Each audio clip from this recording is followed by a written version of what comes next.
Para que se Jesus manda fogo do céu, um dia ele disse: eu enviarei o Consolador, o Espírito de verdade, e ele ficará convosco para sempre. O Espírito Santo desceu no dia de Pentecoste e acendeu um fogo no meio da igreja, e nunca mais o fogo apagou. Ele também nunca mais voltou para o céu, está conosco e vai ficar conosco para sempre. O dia que Jesus arrebatar a igreja, ele sobe com a igreja vai para o tribunal de Cristo, ele vai com a igreja entra nas bodas do Cordeiro, ele entra com a igreja volta para o Monte das Oliveiras, ele volta com a igreja entra no reino milenial, ele entra com a igreja vai para o juízo final, ele vai com a igreja, ele estará conosco para sempre. Aleluia! Então não precisa dizer: Jesus, manda fogo do céu, já está aí dentro de você. A questão, eu já disse uma vez aqui, se não me falha a memória, é só quebrar o vaso. Quando Gideão foi para a guerra, a Bíblia diz que ele levou uma tocha de fogo dentro do vaso. Chegou lá, só quebrou os vasos, o fogo apareceu. O segredo é quebrarmos o vaso, esquecermos de nós mesmos, dos nossos problemas, das lutas, da guerra do Golfo Pérsico, esquecermos do fim do mundo, do pecado, enfim, de tudo que é ruim, e lembrarmos que o fogo está aqui dentro. Vamos quebrar o vaso. Aleluia! E aí vai ter uma maravilha aqui, viu, irmão? Vai ser uma coisa gloriosa. Aleluia! Glória a Deus.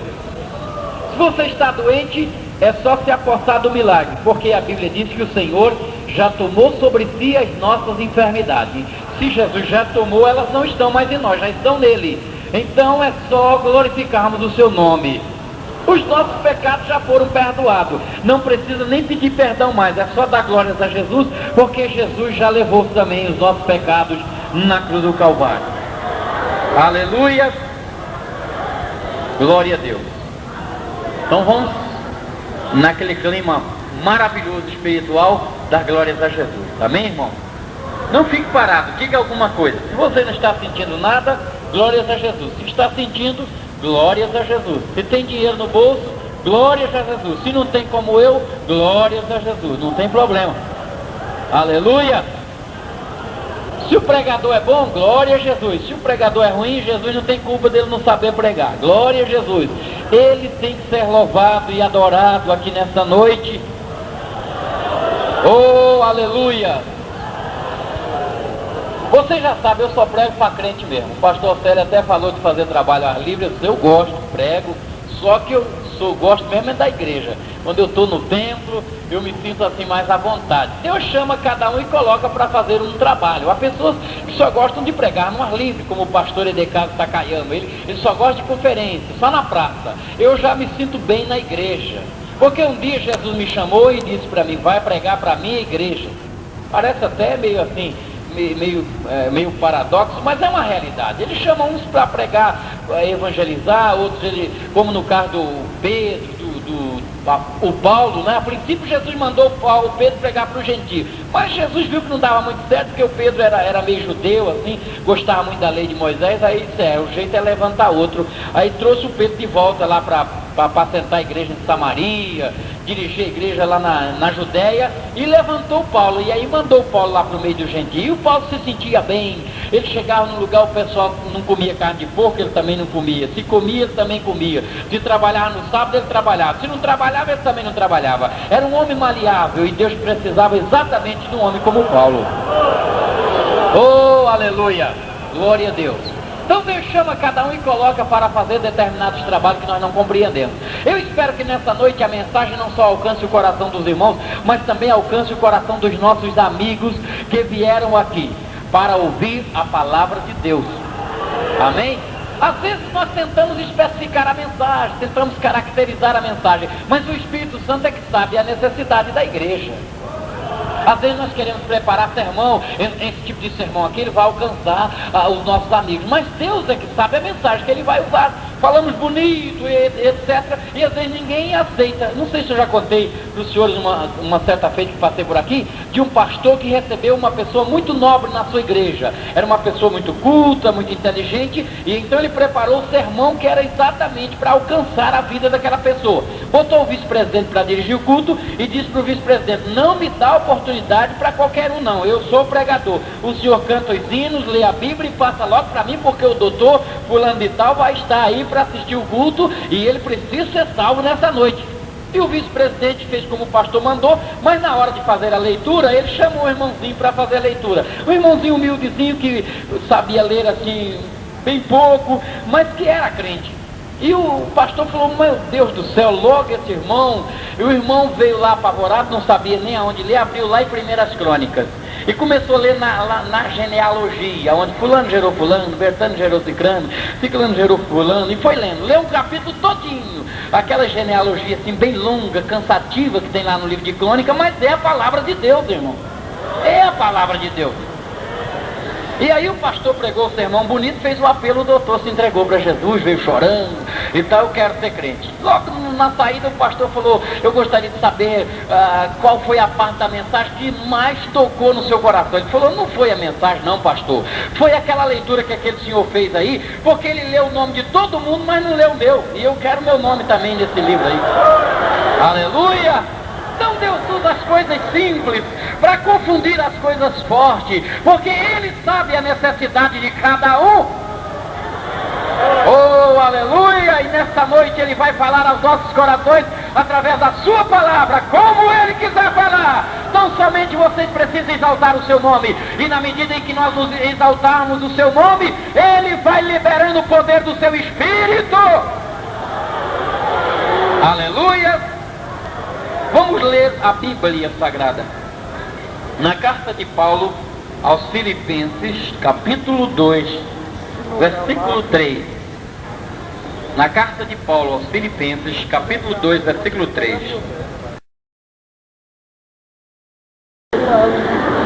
Diz o texto sagrado, nada façais por contenda ou por vanglória, mas por humildade. Cada um considere os outros superiores a si mesmo. Eu quero basear a mensagem nesta noite que Deus me deu na última parte do versículo. Cada um considere os outros superior a si mesmo. Cada um considere os outros superiores a si mesmo. Amém, irmão? Podeis assentar, muito obrigado. Uma das coisas que eu acho muito importante na igreja é o ensino. Um dia eu disse, meu Deus, eu gostaria de pregar assim, evangelizar, distribuir folheto. E então Deus me fez compreender que o ensino era muito necessário para a igreja, principalmente a igreja no Brasil. Deus me mostrou através de uma visão que havia muitas pessoas semeando. Havia muitas pessoas semeando através do rádio, da televisão, de jornais, de evangelismo pessoal, de folhetos e por outros meios de comunicação. E Deus me fez entender que uma das regras do semeador é nunca semear mais do que ele possa cuidar. Nós só podemos semear, o semeador só pode semear aquilo que ele pode cuidar. E ele me fez compreender que há hoje um excesso de semeadura que precisa ser cuidada. E então me disse, ensine a minha palavra, fale ao meu povo. Quando eu tinha apenas 12 anos de idade, eu tive um arrebatamento de mais ou menos 1 hora. Depois de meus pais pensarem que eu estava morto, eu andei em algumas regiões que eu não conhecia, na região celestial, e Deus me mostrou naquela época uma plataforma e milhares de pessoas, de ovelhas que tinham as suas lãs muito brancas, mas que precisavam de ser alimentadas, estavam de boca aberta em volta daquela plataforma, e eu estava em cima, era um garoto de 12 anos, e o Senhor me dizia para mim, você vai alimentá-las em todo o mundo. Havia ovelhas de toda a parte da terra que estavam ali presentes. Depois disso, aquele arrebatamento prosseguiu, e o Senhor me levou até o inferno e me mostrou algumas coisas terríveis. E depois, na volta, ele me disse, essa visão, esse arrebatamento vai se cumprir na tua vida. E os anos se passaram e Deus me chamou para pregar o Evangelho depois de 25 anos de idade.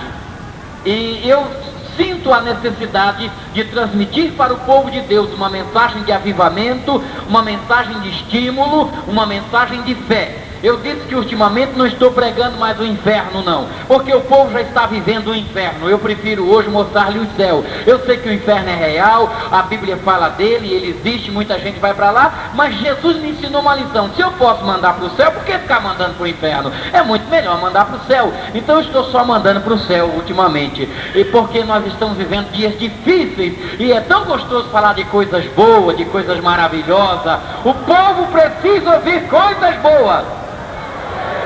Aleluia!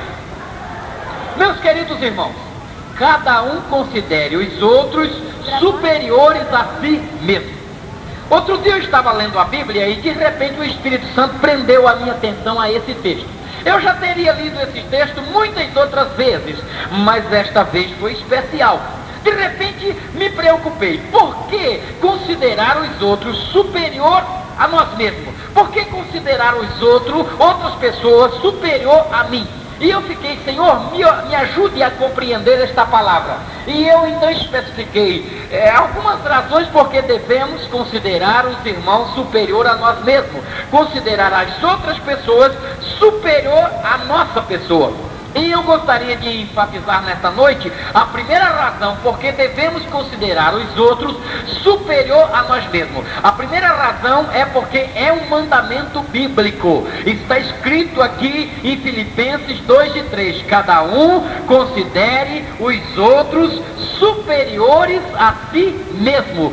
Paulo não estava fazendo um pedido, eu entendo que ele estava dando um mandamento, mas logo que Paulo deu esse mandamento para a igreja de Filipe, este mandamento é óbvio, é de caráter universal, ele serve para nós também. Bem, mas se Paulo fez questão de dar este mandamento, eu gostaria de lembrar aos senhores que há uma razão importante para isso, porque há muitas outras razões em torno deste versículo, porque nós devemos considerar os outros superior a nós mesmos. Eu gostaria de enfatizar logo direto a segunda. A segunda razão porque nós devemos considerar os irmãos superiores a nós mesmos, porque é um exemplo dado por Jesus. E Jesus disse: aprendei de mim, que sou manso e humilde de coração. Mas o fato de nós aprendermos só a mansidão não é o bastante. Temos que aprender de Jesus em todos os aspectos, porque afinal de contas, Ele é o nosso mestre, Ele é o nosso professor, Ele é o nosso caminho, Ele é a nossa luz, Ele é o nosso pão, Ele é a nossa água, Ele é o nosso Salvador, Ele é a nossa vida, Ele é o nosso eu, Ele é o nosso tudo. E então temos que aprender dele e seguir os seus exemplos. E Jesus deu exemplo que devíamos considerar as demais pessoas superior à nossa pessoa. Veja bem, quando nós lemos São Mateus capítulo 18, versículo 1 a 3, nós encontramos os discípulos de Jesus Cristo se aproximando dele e perguntando: Senhor, quem de nós é o maior no reino do céu? Quem de nós é o maior no reino do céu? Jesus pegou um menino que estava por ali e botou no meio dele e disse: olha, o maior no reino do céu é esse menino aqui. Quem não se fizer igual a esse menino é o menor no reino do céu. Mas qualquer um de vocês que for igual a esse menino, esse será grande no reino do céu. Aleluia! É um exemplo maravilhoso. Se nós ainda continuarmos lendo o livro de São Mateus, no capítulo 20, e versículo 25 a 27, os senhores vão encontrar novamente os discípulos de Jesus pensando ser alguma coisa. Eles ouviram falar que Jesus ia morrer e logo começaram a brigar pela posição de chefe, de líder, de mestre. E estava o Pedro pensando: eu acho que se ele morrer, eu é que vou ser o chefe. Ele disse que vai para Jerusalém, vai ser crucificado, vai morrer lá, então ele morrendo eu vou ficar na presidência. E o João pensava: não, acho que o presidente vai ser eu, porque eu sou tão amigo, tão íntimo, e de vez em quando a gente tem alguma palestra assim, tão restrita, tão íntima. O Tiago dizia: mas eu também não fico muito longe não, eu também sou um dos três. Quando ele subiu a orar no Monte da Transfiguração, ele também me chamou a mim, eu estava junto. Aqueles discípulos que eram discípulos, que eram apóstolos, mas que viviam assim mais longe de Jesus, até certo ponto, coitados, se sentiam humilhados. Para nós não tem nenhuma vaga aí na diretoria, porque o senhor é tão íntimo de Pedro, é tão íntimo do João, é tão íntimo do Tiago, é óbvio que não vai sobrar nada para gente. De Pedro, é tão íntimo do João, é tão íntimo do Tiago, é óbvio que não vai sobrar nada para gente. Mas Jesus reuniu eles e disse: aqui no meio de vocês é diferente. Lá fora no mundo, os maiores dominam os menores, mas aqui é diferente, aqui é os menores que dominam os maiores. Aleluia! Aqui é diferente. Quando alguém quer ser grande, ele fica pequeno, e quando ele é pequeno, aqui ele fica grande. Jesus disse: é diferente lá do mundo. Aqui o maior serve ao menor, e o menor serve ao maior. Aleluia! Os senhores sabem, meus amados irmãos, que todas as vezes que eu olho para uma pessoa e eu penso que aquela pessoa é inferior a mim em qualquer aspecto, automaticamente no reino de Deus eu já me fiz menor do que ela. Todas as vezes que eu olho para o irmão e digo: coitadinho desse irmão, eu já sou um coitadinho no reino do céu, para Deus, para Jesus Cristo e para o Espírito Santo, porque quem quiser ser o maior, Deus já olha para ele considerando ele como menor, porque aqui não tem maior, aqui nós temos que considerar os outros superior a nós mesmos. É mandamento bíblico. Mas nós temos muitos outros exemplos de Jesus Cristo. Se olharmos para o capítulo 13 do livro de João, nós vamos encontrar Jesus dando outro exemplo, quando ele lavou os pés dos discípulos. Pegou uma bacia, uma toalha, e começou a lavar o pé do Tiago, do João, do André, do Filipe, do Bartolomeu, do Tadeu, e veio lavando. O Pedro ficou escandalizado, porque o Pedro era cheio de querer ser grande, e ele respeitava unicamente a Jesus Cristo. E daqui a pouco está Jesus lavando o pé do André, e o Pedro disse: o meu senhor não lava. O meu senhor não lava. Mas o Pedro era o crente dos extremos. Uma hora ele estava num lado, outra hora ele estava no outro. Aí ele disse: o meu senhor não lava. Jesus falou: se eu não lavar, você não tem parte comigo. Aí ele falou: senhor não lava só os pés não, lava a cabeça, lava o corpo tudo. Uma hora ele não queria lavar nada, na outra hora ele já queria tomar um banho. Mas Jesus falou: quem já está limpo não precisa lavar, senão os pés. Se você não for lavado por mim, você não tem parte comigo. Jesus disse: eu sou o Cristo, eu sou o vosso mestre, e vos dei esse exemplo, e vocês devem proceder assim. Em outras palavras, considere o outro superior a você mesmo. Aleluia! Aleluia!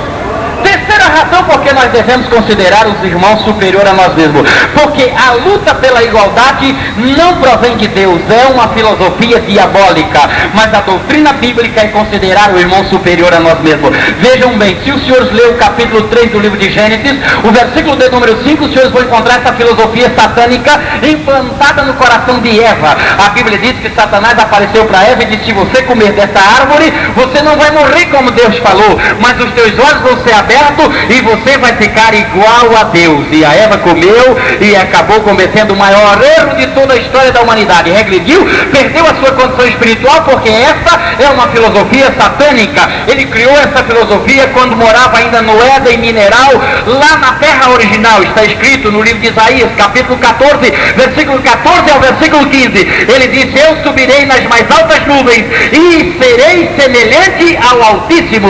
Mas o versículo 15 diz assim: lançado serás ao inferno, porque Deus não espalhou a luta pela igualdade provocada através de polêmica, de guerra, de briga, mas Jesus disse: cada um considere o outro superior a si mesmo. É uma doutrina bíblica, é um mandamento bíblico, e essa porfia que existe hoje originou-se no diabo. Hoje nós estamos vivendo em um mundo de guerra. E por que a guerra? Por causa da ambição. Os homens brigam por causa do poder, porque um quer ser maior do que o outro, uns querem ser maiores do que os outros. Mas na igreja do Senhor deve ser diferente. Eu tenho que olhar para a irmã Maria, para o irmão Zezinho, para o irmão Antônio e pensar: é melhor do que eu, é servo de Deus, é membro da igreja de Jesus Cristo, vai morar no céu como a mim. Aqui não há inferior, aqui há superiores. Aleluia! A quarta razão tanto porque nós devemos considerar os irmãos superiores a nós mesmos, porque é uma maneira de fazermos as pessoas inferiores, que pensam que são inferiores, se sentirem bem. O senhor já pensou, irmão? Na igreja hoje nós temos pessoas de várias classes sociais, mas são servos de Deus e vivem debaixo do mesmo teto. Hoje há igrejas por aí que já fazem reuniões particulares, que estipulam o tipo de classe social para participar, mas isso Jesus não ensinou. A Bíblia diz que a igreja primitiva tinha todas as coisas em comum. Os irmãos partiam o pão junto, comiam com singeleza de coração, dava graças a Deus, e o Espírito de Deus era derramado sobre a igreja. Quando eles oravam, Deus movia os lugares aonde estavam. Aleluia! Oh, aleluia! Irmão, eu penso o seguinte: quando uma pessoa se sente inferior, é uma pessoa humilde, é uma pessoa pobre, financeiramente falando, ele se sente bem ter um amigo importante. Então quando você considera ele igual a você, ele se sente feliz. Quando você vai lá, aperta a mão dele e fala: Senhor, meu irmão, eu te amo em Jesus Cristo. Só, mas eu tenho, o irmão fulano é uma pessoa tão importante e é meu amigo. Ele disse: eu não vou sair mais dessa igreja, porque os irmãos me amam, eles são meus amigos, ele se sente bem.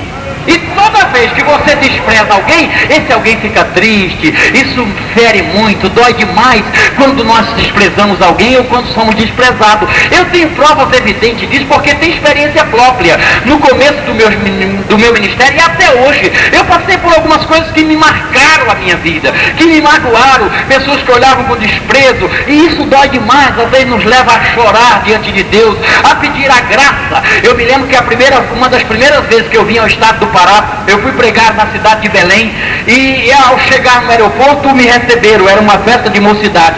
Me levaram ao templo central e havia ali muitas pessoas, como os senhores sabem, o templo estava lotado, a tribuna estava cheia de pastores, e eu com essa cara que eu tenho de bobo assim, eu me assentei ali no meio, e um senhor que estava do meu lado olhou para mim e disse: o senhor é o pregador que veio de São Paulo?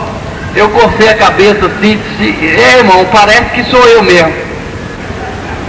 Aí ele olhou para o irmão que estava do lado dele, deu uma cotovelada e disse: é o pregador. Eu disse: meu Deus. Aí ele olhou para mim e disse: o senhor já pregou para tanta gente assim? Eu disse: nunca preguei, meu irmão. Eu sou acostumado a pregar em São Paulo nas favelas, para 10, 15 bandidos lá, coitados, estão indo para o inferno. Aí eu chego lá e prego. Ele disse: tá bom, irmão. Só olha, aqui essa igreja é composta de pessoas importantes, tem advogado, tem doutor, tem filósofo. Aí foi falando, vai ter uma lista, tinha nome que eu nem sei até hoje o que significa aquilo que ele me falava. Meu Deus, o que é isso? Eu não sei nem que posição é essa. Aí ele foi falando, eu falei: irmão, fica difícil. Ele falou: por que o senhor não pede para o pastor Firmino botar outro para pregar no seu lugar? E amanhã, quando no estudo bíblico vai ter pouquinha gente, aí o senhor fala com um pouquinho de gente. Porque olha, irmão, o senhor não vai conseguir pregar para esse povo. Nessa altura eu já estou suando frio, irmão. Já estou ali numa situação terrível. O homem foi humilhando, foi falando. Eu falei: Jesus, tem misericórdia de mim. Tem misericórdia de mim, irmão. Mas como dói, como é ruim. Eu fui ficando ferido. E o irmão foi falando. E eu falei: tá bem, irmão. Não adianta eu pedir para não pregar, porque é a primeira vez que eu estou vindo aqui. Se eu pregar e Deus abençoar, eu me saio bem. Se eu pregar e não pregar mal, eu me queimo. Se eu não pregar, eu estou queimado do mesmo jeito. Então seja o que Deus quiser. Irmão, e aí o pastor Firmino me deu a oportunidade. Mas Jesus olhou lá de cima e falou: coitado do Jacques, eu vou ter misericórdia dele. E naquele dia Jesus escancarou o céu mesmo, assim, abriu o céu. Oh, aleluia! A glória de Deus desceu sobre a minha vida. Jesus viu que eu estava humilhado, e a Bíblia diz que quando alguém está humilhado, ele exalta, mas ele resiste o soberbo, mas ele dá graça aos humildes. Oh, aleluia! E a glória de Deus encheu a minha vida.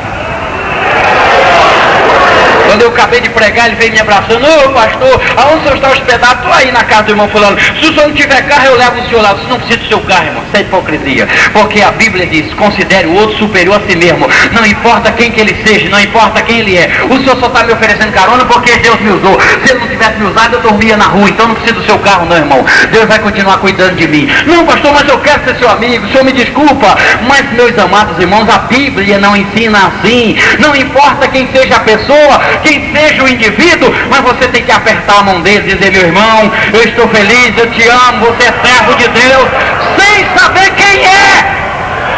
Oh, aleluia!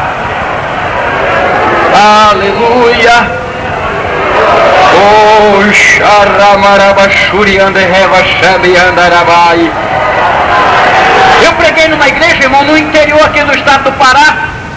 E o pastor falou para mim, tem um irmãozinho lá da Serra Pelada, irmão, que quer falar com o senhor.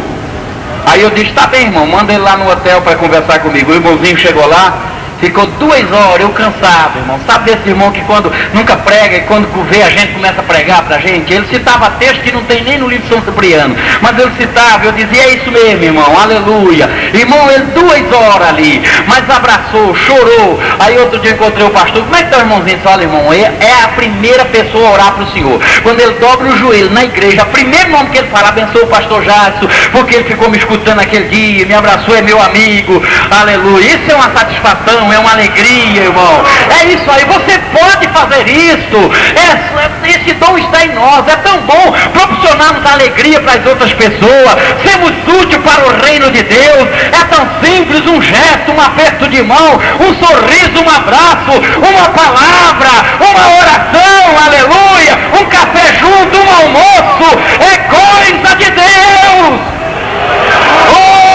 O Iavachama Raiva Chebe Andaraia. Aleluia! Vou chamar o pastor Jacques e o pastor Velho para almoçar na minha casa, mas vou chamar o irmãozinho também lá da periferia. Ele vai ficar feliz, irmão. Esse irmão nunca mais esquece, ele nunca mais desvia, ele nunca mais perde a salvação, porque ele se sente importante na casa de Deus. Aleluia! Aleluia, aleluia, aleluia. Quinta razão porque nós devemos considerar um irmão superior a nós mesmos. Porque quando você faz assim, você vive bem com todos. Alguém já viu falar que alguém chegou na delegacia e falou que o delegado é feio, que o delegado não presta? Ninguém faz isso porque ele respeita o delegado como autoridade. O indivíduo chega lá no prefeito com o maior respeito, porque é uma autoridade superior a ele mesmo. Outro dia eu estava no ônibus em São Paulo, quando tinha um cidadão valente querendo bater em todo mundo. Daqui a pouco parou uma rádio patrulha na frente do ônibus, o motorista chamou o soldado desceu, o rapaz valente chamou o soldado até de doutor. Coitado do soldado, não sabe nem o que é doutorado, mas o camarada quando veio é uma autoridade. Não, doutor, tudo bem, o senhor pode ficar tranquilo. Aí eu disse, mas o senhor não é valente? É, mas agora tem uma autoridade aí na porta do ônibus. É isso aí, quando você respeita o irmão superior a você mesmo, você considera o irmão uma autoridade, você admira ele, você trata ele com educação, você quer falar com ele. Se ele te disser alguma coisa que te ofende, você não diz nada, não vou responder porque o irmão é uma autoridade, ele é superior a mim, então eu tenho que respeitá-lo. E assim você vive em paz com todos na igreja, e Deus abençoa a sua igreja, e Jesus salva a gente na igreja, e Jesus batiza crente na igreja, e Jesus prospera o teu caminho, porque você ama os irmãos. Aleluia! Está na Bíblia, se os senhores lerem o capítulo 3 do Evangelho de João, no versículo 30, os senhores vão encontrar isso na vida de João Batista. A Bíblia diz que João Batista batizou Jesus Cristo, e não demorou nada, Jesus também começou a batizar, e começou a batizar mais do que João. João batizava enormes filas de pessoas por dia, as filas de Jesus Cristo estavam maior. Os fariseus olharam assim, se esse homem aí não é aquele que João batizou esses dias, é o tal Jesus de Nazaré, ele mesmo. Os fariseus fofoqueiros, dominados pelo espírito demoníaco de fofoca, vão contar para Jesus. Aí correram lá no Jordão e correram no Jordão, João estava batizando, disseram, João, o senhor se lembra daquele rapazinho que o senhor batizou outro dia aqui? Lembro.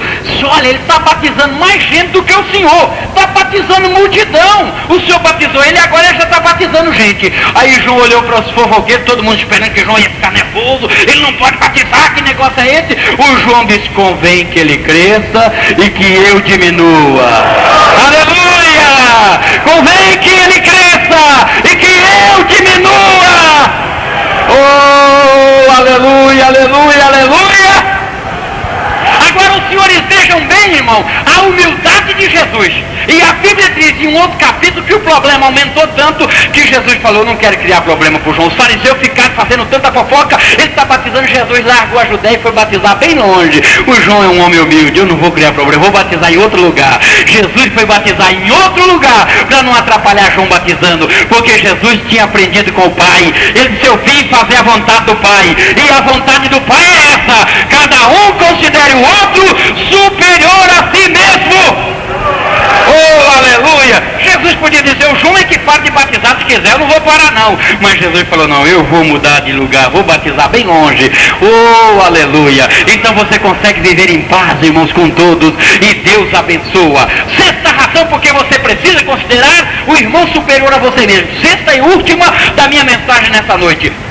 É porque você não sabe o que é que Deus está fazendo através do irmãozinho humilde na igreja. Às vezes você olha o irmãozinho, olha a irmãzinha e pensa, coitadinho, coitadinho nada. Às vezes estão fazendo um grande trabalho para Deus, um trabalho maior do que o meu, um trabalho maior do que os melhores conferencistas do Brasil, um trabalho poderoso, porque eu disse hoje para as irmãs ali na cozinha, quando conversávamos, Deus tem os seus escolhidos, mas Deus também tem os seus escondidos. Os escolhidos para ministério, para pregar, para cantar, estão aí em cima das tribunas. Todo mundo conhece, o mensageiro bota o nome dele na manchete, a Seara bota a fotografia, os jornais estampam aí em manchete a notícia. Todo mundo chegou, pastor, eu vi o senhor pregou em tal lugar, eu vi no Mensageiro da Paz. Ah, mas os escondidos não aparecem não, viu, irmão? Eles não têm os seus nomes nos anais da história, mas está registrado no livro da vida no céu.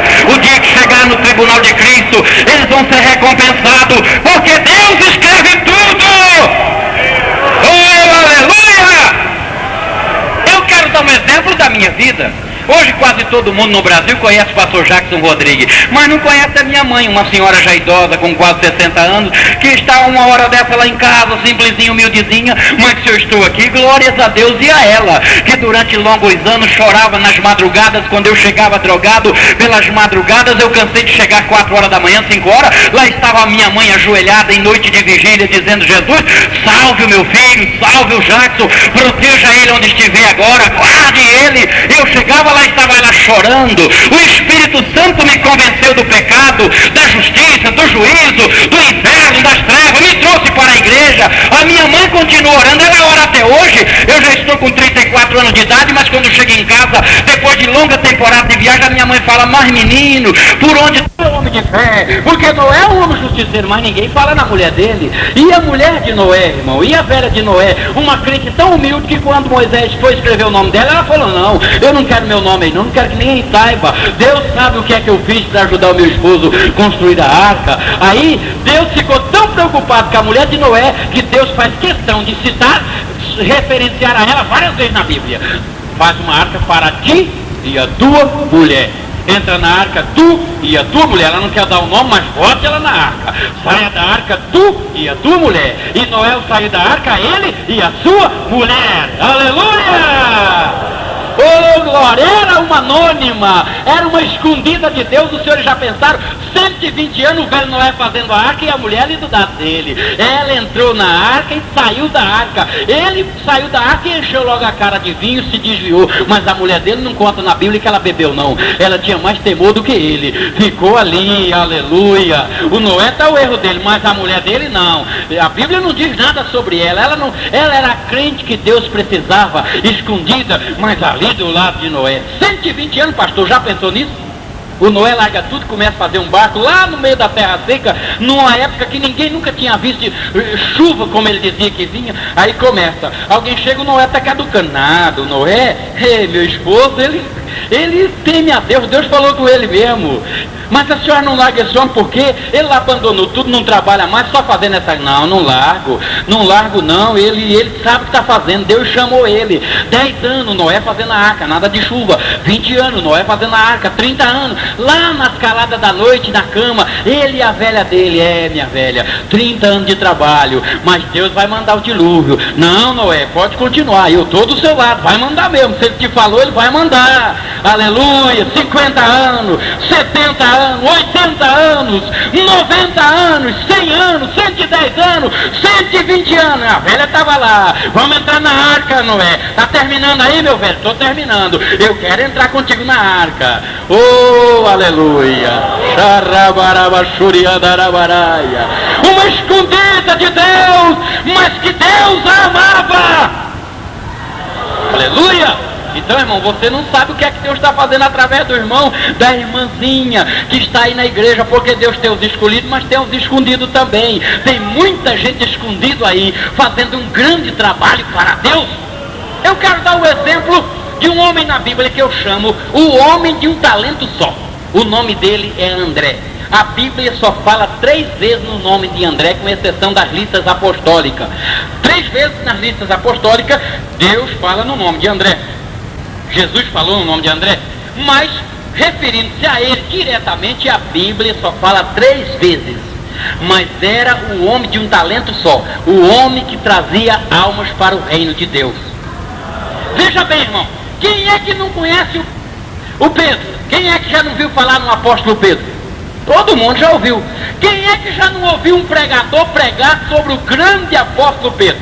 Quem é que já não ouviu? Todo mundo já ouviu. Agora, quando eu pergunto, quem é que já ouviu falar no grande André? Ninguém ouviu. Dificilmente se fala no André. Mas o senhor sabe que quem ganhou Pedro para Jesus foi o André. Foi o André que ganhou Pedro para Jesus. O André encontrou Jesus, Jesus falou, eu sou o Cristo. O André falou, então eu creio. E aí aceitou logo. Vou contar para o meu irmão Simão. Saiu correndo e falou, Simão, você não sabe que eu encontrei. Quem tu encontrou, André? Eu encontrei Jesus de Nazaré, o Messias de Israel. Tu tem que ir lá ver, Pedro. O Pedro falou, tem certeza, André? Tenho certeza, é ele mesmo. Ele já tem um discipulado, tu precisa de ver. Aí o Pedro falou, eu vou mesmo vê-lo. Aí foi lá, aí o André chegou e apresentou, falou, Senhor, esse aqui é meu irmão Simão. Esse aqui é o Messias que eu te falei. Aí o Pedro aperta a mão de Jesus, muito prazer. Aí Jesus falou, a partir de hoje tu não é mais nem Simão, tu é Pedro. Aleluia. Tu é Pedro. E os senhores lendo a Bíblia, o André some, irmão. Ele apresenta o Pedro para Jesus, e aí o Pedro, muito extrovertido, o André introvertido, aí o Pedro toma conta do cenário. O coitado do André não tem mais nem tempo de falar. O Pedro, Senhor, porque tu és o Salvador, porque tu és o Cristo vivo, porque tu és o Filho de Deus. E aí não dava mais trégua. E o coitado do André se afastou e deixou o Pedro lá. O Pedro tomou conta da situação e o André desapareceu. Mas quem ganhou Pedro para Jesus foi André. Está no 1º capítulo do livro de João. Mas a história não para aí. A segunda vez que a Bíblia fala em André é no capítulo 6 do Evangelho de João, na multiplicação dos pães no deserto. A Bíblia diz que a multidão faminta, o Filipe, muito duvidoso, chegou e falou, Senhor, manda esse povo embora, Senhor. Manda esse povo embora porque já é tarde, eles estão com fome e não há alimentação aqui nesse deserto. Aí Jesus falou, dai-lhe-vos de comer. O Filipe ficou, mas Senhor, 200 dinheiros de pão, eu trabalhado um ano inteiro, não dá para comprar pão para esse povo tudo. Dai-lhe-vos de comer. Vou falar com o irmão Pedro. Chegou lá e falou, irmão Pedro, o Senhor mandou a gente dar comida para esse povão todinho. O Pedro falou, tá brincando já. Não, ok, não tem condição. João, o Senhor falou que é para nós dar comida para todo mundo. Ah, não dá, não tem condição. Isso é impossível. É 200 dinheiros de pães. Isso é impossível. Tiago, como é que nós vamos fazer? E aí o boato começou a espalhar. O Senhor mandou dar comida. Aí falaram pro André, vem cá, nós estamos aqui num aperto tremendo. Sabe o que o Senhor quer? Que nós damos comida para todo esse povo aqui, André. O André não pensou 2 vezes. Falou, eu tenho a solução. Você, André? Eu tenho um rapaz amigo meu aqui que tem 5 pães e 2 peixinhos. Aleluia! Aleluia! O Pedro falou, mas André, tu perdeu a cabeça? O que é isso para tanta gente? Não, mas eu vou levar o rapazinho para o Senhor e o Senhor vai fazer alguma coisa. Aleluia! Jesus está lá pregando e vem o André puxando na mão do rapazinho. Senhor, tu mandou a gente dar comida para esse povão tudo? Mandei. Ó Senhor, nós temos um rapazinho aqui que tem 5 pãezinhos e 2 peixinhos. Eu trouxe aqui para o Senhor. Aí Jesus falou, passa para cá. E pegou os 5 pães, 2 peixinhos e deu graças ao Pai. Aleluia! E multiplicou e a multidão comeu. Mas o moral da história é que o André desaparece. O André some. O senhor vai ler a Bíblia, não fala o nome de André. Aí o povo assentado, os apóstolos com cesta de pães, aí o André sumiu. Agora o Pedro, que nem acreditar no milagre acreditava, aparece lá com a cesta de pão no meio da multidão. Olha o pão, gente, tem pão para todo mundo. O Jesus multiplicou. É isso aí, ele multiplica mesmo. Mas nem crê no milagre ele não cria. Quem creu foi o André, o homem de um talento só, o escondido de Deus no meio dos apóstolos, mas que amava a Jesus. Aleluia! Aleluia! A outra vez que a Bíblia fala no André é no capítulo 12 do Evangelho de João. A Bíblia diz que Jesus estava pregando um sermão e um grupo de gregos que tinha vindo a Jerusalém e já iam ter-se embora e era muito longe, estavam com pressa, resolveram falar com Jesus na hora da mensagem. E aí foram lá falar, Filipe, nós queríamos falar com o mestre. O Filipe falou, tá pregando agora, fica ruim parar de pregar. Não, mas nós moramos na Grécia, é um pouco longe, temos que ir embora agora, não dá para a gente falar com ele não? É quase impossível, está meio difícil. Aí, mas eu vou chamar o André. André, esses gregos aqui querem falar com Jesus. O André falou, pra já, mas ele está pregando, André, mas não tem problema não, deixa comigo. Aí falou para os gregos, me acompanham. Aí no meio da multidão, o André levou os gregos lá, pediu licença para um, para outro. Aí chegou lá, Jesus estava pregando, e Jesus já conhecia o André. Sabia que quando o André vinha, é porque era coisa boa. Porque tem crente que pede tanta coisa sem saber o que está pedindo, que quando ele pede, Jesus fala, é o Antônio? Você é acostumado a pedir, não sabe nem o que quer. Mas o André era diferente, quando o André chegava, quem está falando é o Pedro é falador mesmo. Quem está falando é o Felipe é falador meu. Quem está falando é o André. Opa, é o André que está falando, então tem coisas boas.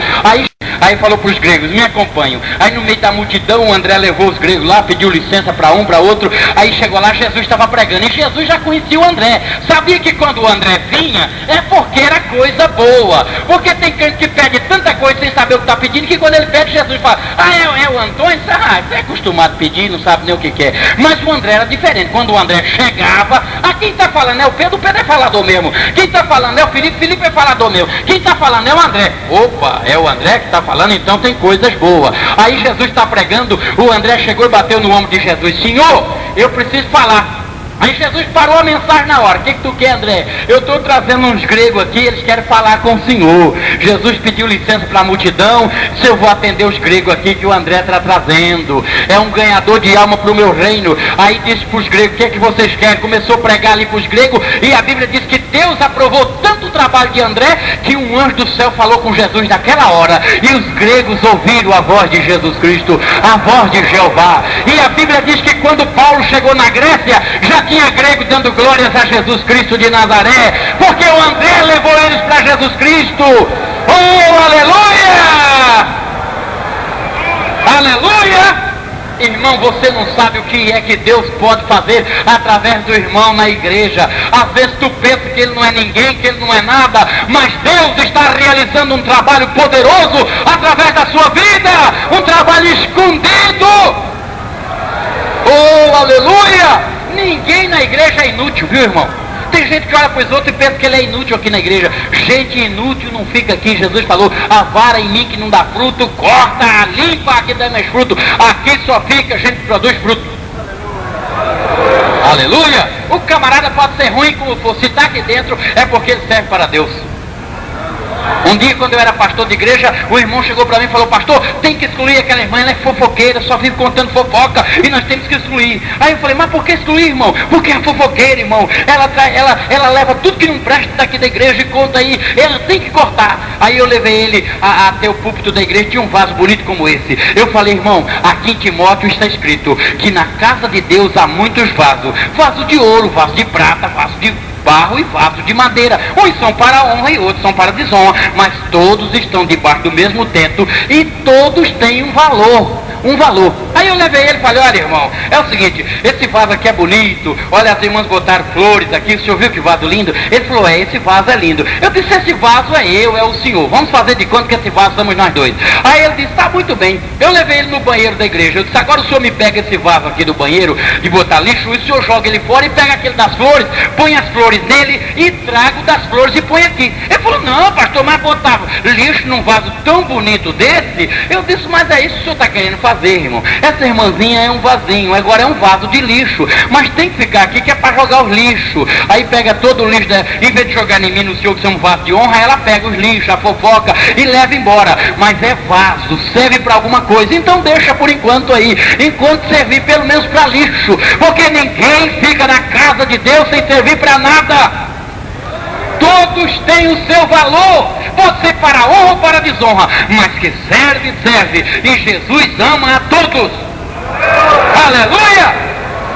Paulo disse que nós somos membros uns dos outros. Ele comparou a igreja como um corpo, e ele disse que a orelha não pode falar para os olhos, eu não preciso de vocês porque eu sou orelha. Os olhos não podem falar para a boca, não preciso de você porque eu sou boca. Não, os membros do corpo vivem unidos. Eu posso dar o exemplo do pastor Océlio, por exemplo, na nossa intimidade, ele está de óculos. O que a orelha e o nariz tem a ver com o problema das vistas dele? Não tem nada a ver, mas eles são unidos, estão ali segurando o óculos, estão ali, um segura de um lado, outro segura do outro, que é para as vistas poder ver melhor. pode enxergar melhor.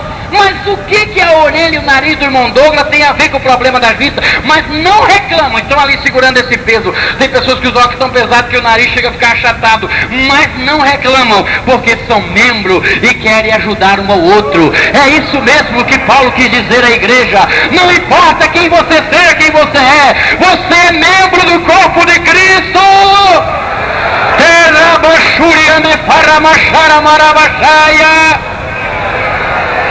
Aleluia!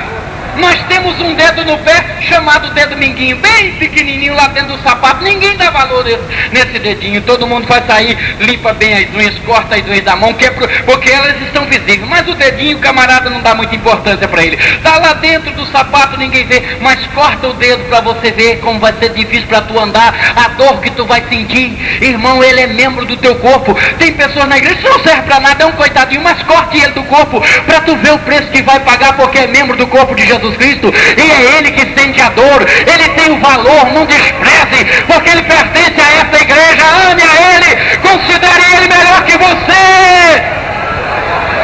Oh, aleluia!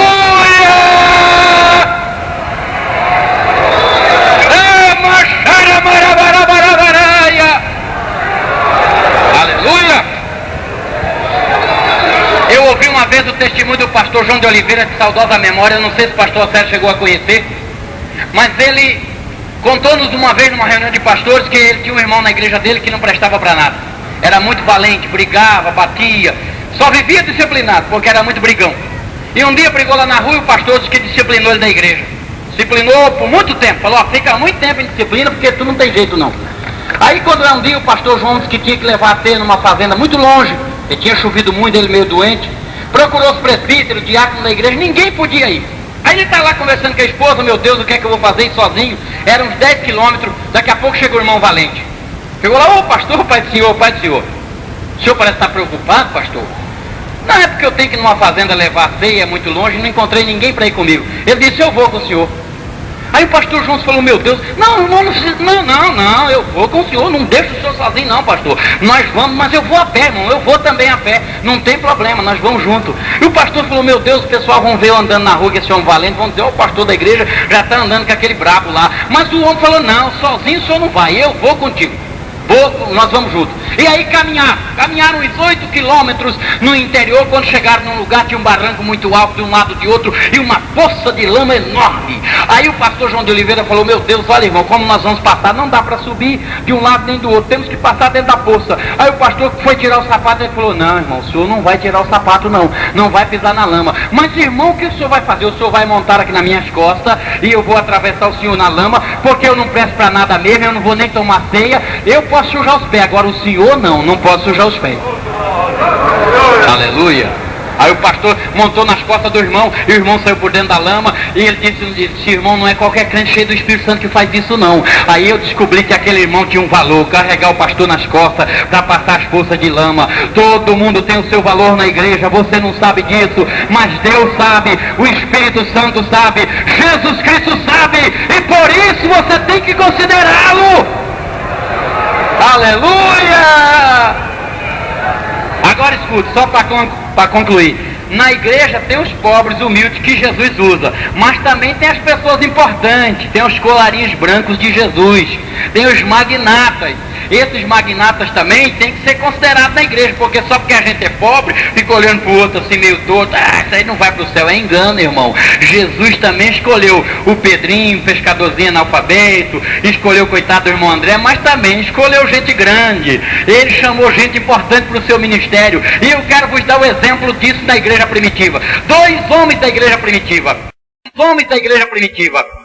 O nome do primeiro era Nicodemos e o nome do segundo José de Arimateia, senador naquela época, discípulo fiel de Jesus Cristo.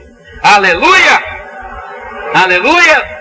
discípulo fiel. Nicodemos era mestre em Israel. Ele era professor em Israel, dava aula para os mestres. Ele era mestre dos mestres. Mas ele ouviu falar de Jesus Cristo e disse: eu vou falar com esse homem. E a Bíblia diz que ele foi ter de noite com Jesus. E a gente que pensa que Nicodemos era covarde. Nicodemos não foi ter de noite com Jesus porque era covarde, não, porque era intelectual. E o intelectual sabe que o outro vive sempre ocupado. E ele disse: eu vou de noite, porque eu não quero que ninguém atrapalhe a nossa conversa. Ele é mestre, também tem o seu discipulado, trabalha o dia todo ensinando, eu quero ir de noite, porque aí eu posso falar com ele só nós dois. E vou na casa dele. E naquela noite Nicodemos foi para lá. Se eu pudesse intitular o tema do encontro de Jesus e Nicodemos, poderíamos dar o seguinte título: o encontro dos intelectuais. Dois grandes intelectos se encontraram naquela noite. O Nicodemos bate a porta. Jesus abre a casa. Quem é o senhor? Ah, o senhor é o Messias? Eu sou Jesus de Nazaré. Olha, eu sou o doutor Nicodemos. Muito prazer, Jesus. Aí Jesus: muito prazer, o que o senhor deseja? Pode entrar. Aí Nicodemos entra na casa de Jesus. O que é que o senhor deseja? Olha, mestre, como se diz, de praxe, os elogios entre o pessoal da cúpula. Aí o Nicodemos aperta a mão de Jesus e diz: olha, eu quero dizer para o senhor que nós estamos maravilhados. Eu tenho ouvido falar da sua pessoa. Eu tinha muito desejo de conhecê-lo. Estou feliz por isso. Olha, o senhor é um homem muito importante. Eu tenho ouvido falar dos milagres que o senhor tem realizado, dos sermões que o senhor prega, como os fariseus estão apavorados. E eu ouvi falar das curas, das ressurreições. E nós chegamos à seguinte conclusão, mestre: que ninguém pode fazer isso se Deus não estiver com ele. E como é de praxe, pastor Nicodemos pensar que Jesus falasse: muito obrigado, é modéstia do senhor e tal, mas nós nos preparando e tal. Isso é normal entre pessoas importantes. Jesus olhou para ele e disse: se você não nascer de novo, você não pode ver o reino de Deus. Nicodemos falou: não estou entendendo, o senhor é um homem culto, está errado, o senhor não conhece biologia, isso contraria a biologia. Um homem velho como eu não pode nascer de novo, voltar ao ventre da minha mãe para nascer de novo, não. O senhor nunca estudou o processo biológico, não, mestre? Na verdade, eu te digo, se não nascer de novo, não pode nem ver o reino do céu. Peraí, mestre, eu não estou entendendo. Você não é mestre Israel? Eu sou. E não entende as coisas terrestres? E ainda quer saber das espirituais? Se não entende as terrestres, e se eu te falar das espirituais? Em resumo, irmão, Jesus pregou e o Nicodemos saiu de lá crente, convertido. Os senhores vão encontrar essa prova quando Jesus estava sendo preso lá no capítulo 7 do Evangelho de São João, versículo 57, quando todo mundo falava: esse homem não presta, esse homem é enganador, esse homem é analfabeto, ele não tem cultura, ele não pode pregar. Nicodemos era membro do Sinédrio, foi o último a falar. No final de tudo, Nicodemos pediu a palavra e falou: porventura a nossa lei condena algum homem sem primeiro ouvir dele alguma coisa? Em outras palavras, Nicodemos falou: por que vocês não vão na casa dele como eu fui? Vão conversar com ele e vão saber se ele é um intelectual ou não é, se ele conhece ou não conhece, se ele sabe ou não sabe, se ele é o filho de Deus ou se ele não é, se ele tem poder ou se ele não tem. Vá na casa dele. Aleluia! E a Bíblia diz assim: cada um foi para a sua casa. Nicodemos acabou com a reunião do concílio, porque ele não era covarde não, mas era prudente e fiel seguidor de Jesus Cristo. Aleluia! E o outro era José de Arimateia, o senador. Agora tem uma coisa, irmão: era o tipo do crente que não ia no culto ar livre na favela, era o tipo do crente que não saía a pé na rua distribuindo folheto. O dia que Jesus expulsou o demônio do gadareno, não estava nem o Nicodemos e nem o José de Arimateia. O dia que Jesus acalmou o vento lá no mar, não estava nem o Nicodemos e nem o José de Arimateia, porque não sabia nem remar. Rema era com o Pedro e João mesmo, mas José e Nicodemos era lá no escritório, lá no gabinete em Jerusalém. O dia em que Jesus ressuscitou o filho da viúva de Naim, não estavam na estrada de Naim também, nem o Nicodemos e nem o José de Arimateia. Na hora que Jesus foi preso no horto, eles não tinham ido no culto de oração também. Estavam muito ocupados na cidade, não deu tempo de chegar na hora da oração. O Pedro estava lá, o João estava lá. O Pedro até dizendo: não, Senhor, eu morro contigo. E o Nicodemos não deu para ir. Na hora da crucificação, o Nicodemos não estava lá, nem o José de Arimateia. Mas daqui a pouco espalhou um boato: Jesus morreu, Jesus está morto lá na cruz. Não tem ninguém para tirar o corpo dele na cruz. Alguém chegou correndo no gabinete do José de Arimateia: José, senador, por favor, o homem está morto lá na cruz, não tem parente, não tem amigo, não tem ninguém por ele. E os discípulos dele abandonaram. O Pedro, que era tão valente, está escondido, preso, trancado dentro de uma casa. O João está decepcionado. O Tiago não quer nem falar nada. O Tomé virou incrédulo mesmo, está incrédulo de tudo. O Felipe está cheio de dúvida. O Bartolomeu diz que vai voltar a pescar. O Pedro também vai voltar. E o homem está lá na cruz. O senador de Jesus está nessa situação. Jesus, o mestre Jesus, está desse jeito. É agora mesmo. Eu vou falar agora com o governador, vou falar com Pilatos agora. E foi para o gabinete de Pilato. Chegou lá no gabinete de Pilato e disse: olha, governador, eu vim aqui dizer para o senhor que eu quero o corpo do meu mestre Jesus Cristo para sepultá-lo. O Pilato falou: e ele já morreu e eu preciso do corpo. O Pilato, eu acho que olhando assim, se você é discípulo dele também, sou discípulo dele e não vou deixar o corpo dele lá não, eu vou enterrá-lo. Aí o Pilato logo liberou. Se o Pedro vai lá, ia até preso, coitado do Pedro. Pedro chegasse lá: Pilato, eu quero o corpo de... Não sabia nem falar com o presidente, coitado do Pedro. Se vai o André também, ficava preso. Agora era a hora do José de Arimateia.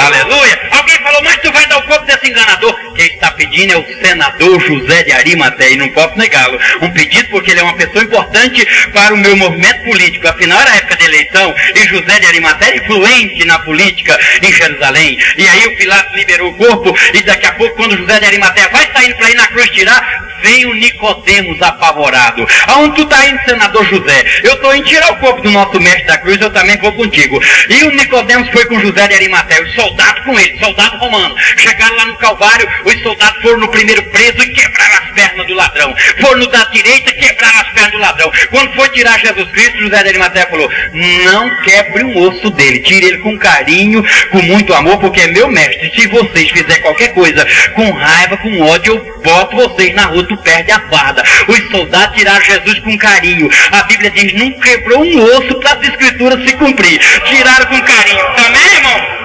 O senador José está aí olhando. Se tocasse com raiva em Jesus, mandava embora do emprego. Era o senador, coitado do soldado. Com raiva, mas tirou Jesus com amor, com carinho. Está aqui, senador. Aí José pega de um lado, aí o Nicodemos pega do outro. Agora vamos levar ele. Aí desceram o Gólgota. Chegou lá embaixo, o José falou: vou passar numa loja de confecção, quero comprar uns lençóis limpinho, bem branquinho, que é para enrolar. Aí pararam lá, compraram uma peça de pano, enrolou bem o corpo de Jesus. José de Arimateia disse: aí o Nicodemos: senador, estou me lembrando que nós temos que perfumar o corpo dele. Aí passaram numa perfumaria, chegou no dono da perfumaria: nós queremos 100 arretel de mirra. O dono da perfumaria assustou. Para que 100 arretel? É equivalente a um ano de trabalho de um brasileiro, o valor de 100 arretel de mirra. Nós queremos 100 arretéis de mirra. Para que tudo se perfume? É para botar no corpo de Jesus Cristo, nosso mestre. Oh, aleluia! Aí perfumou bem o corpo de Jesus. A mulher seguiu Jesus direto, não saía do culto ao ar livre, estava lá na libertação do Gadareno, na crucificação, mas só que chegaram atrasados. Quando chegaram lá com os perfumes, o anjo falou: já foi embora, ele já ressuscitou, não está mais aqui não. Chegaram tarde demais. José de Arimateia também já tinha perfumado ele antes da ressurreição. Aí botaram Jesus no sepulcro. Mas veja bem, Jesus não tinha sepulcro. E aí o Nicodemos disse: José, e aonde nós vamos botar ele? Eu não tenho sepulcro. Jesus não tinha sepulcro. E aí o Nicodemos disse: José, e aonde nós vamos botar ele? Eu não tenho sepulcro. E José falou: eu tenho um sepulcro que eu mandei cavar numa rocha, é um sepulcro da minha família. Mas José, a lei dos judeus é o seguinte: só entra parente no sepulcro, é especial da família. E o José disse: mas eu vou botar ele, afinal, ele é mais do que meu parente, ele é meu mestre, é meu Senhor, é meu Salvador, é o meu Cristo. Oh, aleluia! Aí botou Jesus lá, rolaram uma pedra, botaram na porta do sepulcro. Jesus ficou tão satisfeito com Nicodemos e José de Arimateia, que a Bíblia diz em João, no capítulo 20, que no dia em que Jesus ressuscitou, quando Pedro chegou lá no sepulcro, Jesus tinha pego os lençóis, tinha dobrado e colocado no cantinho da sepultura, bem dobradinho, como quem diz assim: muito obrigado, José de Arimateia, muito obrigado, Nicodemos. Oh, aleluia! Deus usa na igreja quem Ele quer. Deus usa na igreja quem Ele quer, para aquilo que Ele quiser usar. Oh, e nessa noite o Espírito Espírito de Deus está caindo aqui sobre todas as nossas vidas. Deus não faz acepção de pessoa. Deus não faz acepção de pessoa. Xarabaraba, xarabaracandaraba, xeberreba, cada um considere o outro superior a si mesmo. Oh, irmãozinho humildezinho, a paz do Senhor, meu irmão, eu te amo. O irmão doutor fulano de tal, a paz do Senhor, meu irmão, eu te amo. O irmão loirinho, branquinho dos olhos azul, a paz do Senhor, irmão, eu te amo. O irmão pretinho, escurinho, a paz do Senhor, irmão, eu te amo. Você é melhor do que eu. E para baixo, o pastor Jackson, a paz do Senhor, pastor Jackson. O irmãozinho aí, membro da igreja lá na beira do rio, a paz do Senhor, meu irmão, é superior ao pastor Jackson, está fazendo um trabalho para Deus muito grande, e só lá no céu é que vai ser descoberto. Ficaremos surpresos no tribunal de Cristo, quando nós, os pastores, vemos os membros das nossas igrejas chegarem lá, levando ouro, levando prata e pedra preciosa, almas para o reino de Deus.